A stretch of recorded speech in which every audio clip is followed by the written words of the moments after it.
तो एक बार फिर से बहुत बहुत स्वागत है आप सभी का मेरे इस यूट्यूब चैनल में। हम लोग देख रहे हैं मध्यकालीन भारत का इतिहास, और मध्यकालीन भारत के इतिहास में आज हम लोग देखेंगे तुगलक वंश। पिछले क्लास में हमने खिलजी वंश को देख लिया, खिलजी वंश का किस तरह से दर्दनाक अंत हुआ, और उसके बाद गाजी मलिक ने आकर के सत्ता की बागडोर संभाली, और गाजी मलिक की बागडोर संभालते ही जिस वंश की स्थापना हुई उस वंश का नाम है तुगलक वंश। तो चलिए शुरू करते हैं आज तुगलक वंश।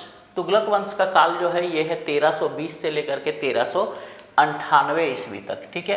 तुगलक वंश के संस्थापक, जैसे कि हम लोग जानते हैं कि तुगलक वंश के संस्थापक का नाम है गयासुद्दीन तुगलक, और तुगलक वंश के जो अंतिम सुल्तान होंगे इनका नाम है नासिरुद्दीन महमूद। ठीक है। आइए शुरू करते हैं गयासुद्दीन तुगलक से।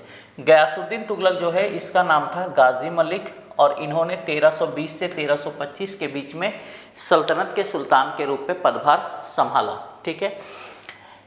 आप लोगों को अगर याद होगा तो 1305 ईस्वी में जिस समय अलाउद्दीन खिलजी राज कर रहा था उस समय उसने मंगोलों से रक्षा के लिए एक सीमांत नीति बनाई थी, और 1305 में इस सीमांत नीति के तहत उन्होंने इसी गाजी मलिक को पंजाब के सूबेदार पद पर नियुक्त किया था। और बाद में जब दिल्ली सल्तनत की परिस्थितियां खराब हुई, मलिक काफूर की बदमाशियां शुरू हुई, तो उस समय में जो खिलजी के वफादार थे उन्होंने गाजी मलिक को दिल्ली पर कब्जा करने के लिए आमंत्रित किया, और गाजी मलिक जो है इसने दिल्ली पर आक्रमण किया, और जो खुसरो खां था इस खुसरो खां का अंत किया। अंत करने के बाद इसने खिलजी के परिवार के सदस्यों को तलाश किया, लेकिन खुसरो खां ने सभी को मरवा दिया था। कोई भी उत्तराधिकारी जब नहीं मिला तो मजबूरी में जो गाजी मलिक थे इन्हें गयासुद्दीन तुगलक के नाम से दिल्ली के सुल्तान का पदभार ग्रहण करना पड़ा, और इसी के साथ ही दिल्ली में खिलजी वंश का अंत हो जाता है और एक नए वंश की शुरुआत होती है जिसे हम तुगलक वंश कहते हैं। ठीक है। ये जो तुगलक वंश था, इस तुगलक वंश को भारत का स्थानीय राजवंश भी कहा जाता है। ठीक है। तुगलक वंश को भारत का स्थानीय राजवंश भी कहा जाता है। क्यों कहा जाता है?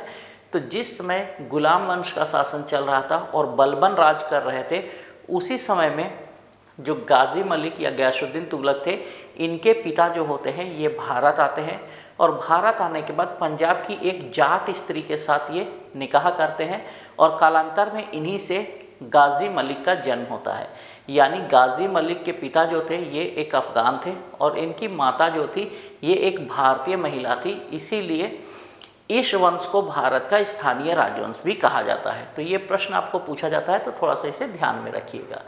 अब गयासुद्दीन तुगलक के कार्यों को हम दो भागों में बांट सकते हैं, एक सुधारवादी कार्य और दूसरा साम्राज्यवादी कार्य। सुधारवादी कार्य को पहले देखते हैं, फिर साम्राज्यवादी कार्य को देखेंगे। तो ये जो गाजी मलिक था या गयासुद्दीन तुगलक था, ये जो बहुत नीचे लेवल से ऊपर आया था, इसीलिए किसानों की स्थिति को भली भांति जानता था। इसीलिए सुल्तान बनने के बाद इसने किसानों की दशा को प्रॉपरली सुधारने के लिए बहुत सारे कार्य किए। इसने किसानों की स्थिति को सुधारने के लिए प्रयास किए, और इस क्रम में इसने सबसे पहले भू राजस्व में सुधार किया। इसने भू राजस्व की दर जो अलाउद्दीन खिलजी के समय उपज का 1/2 भाग यानी कि लगभग आधा था, उसमें कमी किया, और इसने उपज की दर को कुछ क्षेत्रों में जो कर था इसे उपज का 1/10 भाग रखा, और कुछ भागों में 1/11 भाग रखा। यानी कर की दर को इसने घटाया और किसानों को राहत दी। अलाउद्दीन खिलजी के समय कहाँ 1/2 थी, यानी आधा आधा जितना उत्पादन होता उसमें आधा सरकार ले लेती थी, उसको घटा करके इसने उपज का 1/10 भाग किया। यानी जो कुल अनाज उत्पादित होगा इसके 10 हिस्से किए जाएंगे, 10 में से 1 हिस्सा सरकार का और 9 हिस्सा जो होगा ये किसानों का होगा। तो ये बहुत बड़ी राहत थी किसानों के लिए। साथ ही साथ इसने अपने अधिकारियों को ये निर्देश दे रखा था कि किसी भी तरीके से किसानों का उत्पीड़न नहीं किया जाए, किसानों को परेशान नहीं करना है ज़बरदस्ती। साथ ही इसने उपज को बढ़ाने के लिए सिंचाई की व्यवस्था की, और सिंचाई के लिए इसने कई नहरों का निर्माण किया। सिंचाई के लिए नहरों का निर्माण करने वाला ये सल्तनत काल का पहला सुल्तान था। ठीक है।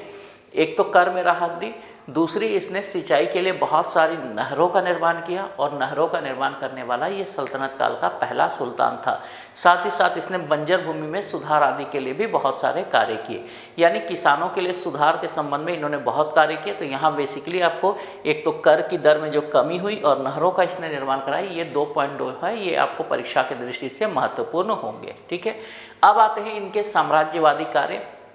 तो जैसे ही ये गद्दी पर बैठते हैं, इनके राज्य में मंगोल आक्रमणों की झड़ी लग जाती है। ठीक है, खिलजी जब शासन कर रहे थे तो खिलजी की मजबूत सीमांत नीति थी, जिसके चलते मंगोल जो है ये शांत बैठे हुए थे। लेकिन मंगोलों ने जब देखा कि सत्ता परिवर्तन हुआ है और एक नया राजवंश गद्दी पर बैठा, तो इन्होंने आक्रमणों की झड़ी लगा दी। लेकिन गाजी मलिक जो था ये पूर्व में ही मंगोलों के विरोध में ही काम करना इसने शुरू किया था, इसीलिए इसको जानकारी थी। इसके राज्य में कुल 29 बार मंगोलों ने आक्रमण किए, 29 टाइम्स जो है इनका मंगोलों का आक्रमण इनके राज्य में हुआ और सभी आक्रमणों को इन्होंने विफल कर दिया। 29 के 29 मंगोल आक्रमण को इसने विफल किया। क्यों किया? क्योंकि इसको पहले से मंगोलों से लड़ने का आइडिया था। ठीक है, अब अगला काम इन्होंने किया कि इन्होंने वारंगल, है ना, वारंगल में इस समय काकतीय वंश का राज्य था, राजा थे। तो वारंगल के जो काकतीय वंश के राजा थे प्रताप रुद्रदेव द्वितीय, इस पर इन्होंने आक्रमण किया। और प्रताप रुद्रदेव पर आक्रमण करने के लिए इन्होंने अपने भतीजे को भेजा, जिसका नाम था जौना खां। लेकिन यह जो पहला आक्रमण था यह विफल हो गया, अर्थात जौना खां वारंगल के काकतीय राजा प्रताप रुद्रदेव द्वितीय को पराजित नहीं कर सके। ठीक इसके 4 महीने के बाद पुनः जो है ये आक्रमण किया जाता है वारंगल के काकतीय राजा प्रताप रुद्रदेव पर, और इस बार जो है ये जौना खां को सफलता मिलती है और जौना खां जो है ये प्रताप रुद्रदेव द्वितीय को हरा देते हैं। हराने के बाद जो है ये वारंगल शहर जो था, ये वारंगल इनकी राजधानी, इसका नाम बदल करके सुल्तानपुर रख दिया जाता है। ठीक है, ये हो गया एक काम।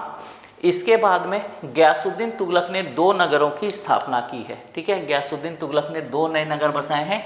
एक नगर का नाम है तुगलकाबाद और दूसरे नगर का नाम है छप्पन कोट।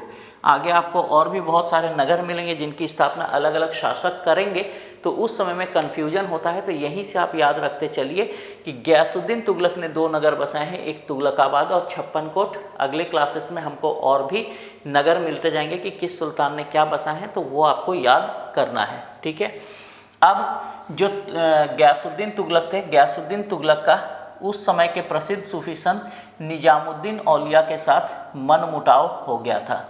क्यों मनमुटाव हो गया था? क्योंकि देखिए जो खुसरो खां था, आपको पिछला क्लास अगर याद है तो खुसरो खां जो है, खुसरो खां निजामुद्दीन औलिया के समर्थन से खिलजी परिवार के सदस्यों को मार करके सुल्तान बना था। ठीक है, और निजामुद्दीन औलिया का और खुसरो खां का कहीं ना कहीं इंटर कनेक्शन था। और ये जो गयासुद्दीन तुगलक है, इस गयासुद्दीन तुगलक ने उसी खुसरो खां का मारा जो निजामुद्दीन औलिया का जो है ये कनेक्शन में था या इसके संपर्क में था। तो ऐसी स्थिति में दोनों के बीच में मनमुटाव होना स्वाभाविक है। निजामुद्दीन औलिया का एक प्रसिद्ध कथन है जो अभी भी चलता है ना। तो निजामुद्दीन औलिया ने जो है गयासुद्दीन तुगलक या गाजी मलिक को संबोधित करते हुए कहा था, दिल्ली दूर अस्ते। इसका अर्थ होता है अभी दिल्ली दूर है। ठीक है, जिस समय गयासुद्दीन तुगलक दिल्ली पर कब्जा करने के लिए आ रहा था, उस समय निजामुद्दीन औलिया ने गयासुद्दीन तुगलक को संबोधित करते हुए ये कहा था कि दिल्ली दूर रास्ते, यानी अभी तुम्हारा दिल्ली का सुल्तान बनने का जो सपना है इसके रास्ते में अभी बहुत दूरी है। तो जो भी है, बहरहाल ये कथन उस समय से चल रहा है और अभी तक चलता आ रहा है। ठीक है, अब आते हैं इनकी मृत्यु पर। इनकी मृत्यु भी बड़ी इंटरेस्टिंग है। 1322 ईस्वी का समय था। 1322 ईस्वी में बंगाल में जो है ये गृह युद्ध छिड़ जाता है। बंगाल जो है ये शुरू से सोने की चिड़िया रही है और दिल्ली से इसकी दूरी काफ़ी ज़्यादा थी, जिसके कारण यहाँ पर बराबर विद्रोह होते रहते थे। और दिल्ली में जो भी शासन करता था उसको बंगाल पर कब्जा करना जो है ये उसके लिए बहुत ही ज़रूरी था, क्योंकि बंगाल जो था ये रेवेन्यू की दृष्टि से एक समृद्ध प्रांत था। और साथ ही साथ में दूसरी बात ये थी कि यहाँ विद्रोह होता था। ये विद्रोह क्यों होता था? क्योंकि बंगाल और जो दिल्ली है इसकी दूरी काफ़ी ज़्यादा थी और उस समय जो है यातायात की व्यवस्था इतनी सुगम नहीं थी। तो जैसे ही सत्ता परिवर्तन होता था बंगाल में विद्रोह जनरली कर दिया जाता था। तो यहाँ पर भी बंगाल में विद्रोह हो जाता है, जिसके दमन के लिए जो है ये गयासुद्दीन तुगलक अपनी सेना के साथ में पहुँचते हैं बंगाल। 3 साल का समय लग जाता है यहाँ पर विद्रोह को दबाने में। 1325 का समय आ जाता है जब बंगाल के गृहयुद्ध का ये दमन करके लौटते हैं। उस समय जौना खान जो इनका भतीजा था उसने इनके स्वागत में एक लकड़ी का भव्य महल बनाया और इस भव्य महल में अपने चाचा यानी कि गयासुद्दीन तुगलक का ये स्वागत करने के लिए ये महल बनाया था। और अचानक से ये लकड़ी का महल ढह जाता है और ढहने के कारण गयासुद्दीन तुगलक की इसमें मृत्यु हो जाती है 1325 ईस्वी में। इस प्रकार जो तुगलक वंश के संस्थापक थे गाजी मलिक या गयासुद्दीन तुगलक, उनका जो कार्यकाल है उनकी मृत्यु के साथ समाप्त हो जाता है और इसके बाद गद्दी पर बैठते हैं जौना खां। और किस नाम से बैठते हैं? तो मोहम्मद बिन तुगलक के नाम से बैठते हैं। ठीक है, तो इस प्रकार गयासुद्दीन तुगलक का काम खत्म हो जाता है, काम तमाम हो जाता है और उसके बाद में ये जो जौना खां है ये मोहम्मद बिन तुगलक के नाम से गद्दी पर बैठते हैं। भारतीय इतिहास के सुल्तानों में से एक बहुत ही इंटरेस्टिंग कैरेक्टर है मोहम्मद बिन तुगलक, है ना। ये जब हम पढ़ेंगे अगले क्लास में तो काफ़ी मज़ा आएगा। इनका काल 1325 से 1351 तक रहेगा। सल्तनत काल में इन्हें पागल सुल्तान या भारतीय इतिहास में कह लें कि भारतीय इतिहास में इन्हें पागल सुल्तान के नाम से भी जाना जाता है। तो हम लोग अगले क्लास में मोहम्मद बिन तुगलक के बारे में देखेंगे। तो आज का क्लास थोड़ा सा छोटा ही रहा। वीडियो अगर आप लोगों को अच्छा लगा तो चैनल को आप लोग लाइक कर दीजिए, कमेंट कीजिए और अगर सब्सक्राइब नहीं किए हैं चैनल को तो सब्सक्राइब कर लीजिए। तो चलिए आज इतना ही रखते हैं। इन्हीं सब बातों के साथ आज की क्लास का एंड करते हैं। मिलेंगे नेक्स्ट क्लास में मोहम्मद बिन तुगलक के साथ में। तब तक के लिए इजाज़त दीजिए। Thank you very much.